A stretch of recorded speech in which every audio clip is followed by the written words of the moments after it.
श्रीमंत लोक कसे बनतात तर ते पैसा कमवल्यानं नाही तर पैसा मॅनेज केल्यानं. खूप हुशार असतात असं नाही. तुम्हाला मनी मॅनेजमेंट जमलं पाहिजे, बरोबर आहे.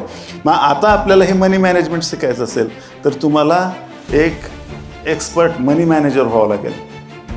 ऐका ना, I am my money manager. तुम्हाला आता सॅलरी चालू आहे ना, पेमेंट चालू आहे, ओके. आता ही जी सॅलरी आहे त्यातले किती पैसे तुमच्या अकाउंटला शिल्लक आहेत? 0 आहेत, बरोबर. मॅक्झिमम म्हणजे खूप कमी आहेत किंवा नाही आहेत.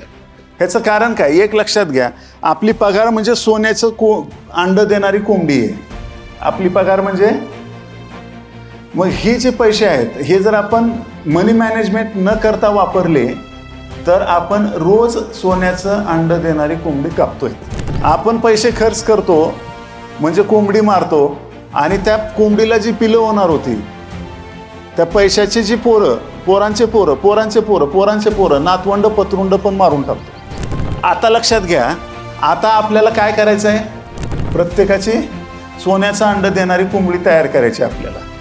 मग आता ही कोंबडी कशी तयार करायची?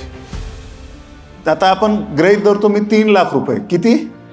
3 लाख आपण सरासरी पकडूया. 3 लाख रुपये काय आहे? वार्षिक खर्च. मग 3 लाखाला 10 न गुणा किती होतात? 30 लाख. जर 30 लाख रुपये आपण सेबीकडे गव्हर्नमेंटमध्ये किंवा कुठल्याही चांगल्या म्युच्युअल फंडमध्ये जर आपण ते ठेवले तर आपल्याला मिनिमम वार्षिक 10% मिळतात. मिनिमम म्हणतोय, मॅक्झिमम काही होऊ शकतं. 15%, 20%, 25% कितीही मिळू शकतं. मग मिनिमम 10%.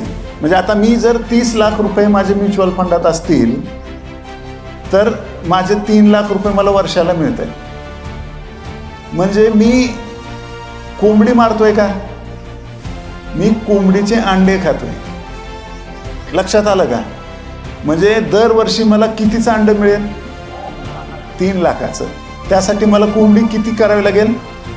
30 लाखाची. कळालं का? होय हो, कळालं. पण ती करायची कशी? किती लोक रेडी आहेत ही करायची कशी समजून घ्यायला? म्हणजे ज्या दिवशी तुमचा जो खर्च आहे वर्षाचा त्याच्यापेक्षा वर्षाचा तुमचा न काम करता येणारा जो इन्कम आहे तो ज्या दिवशी जास्त असेल त्या दिवशी तुम्ही पैशाचा खेळ जिंकला. I will win money game.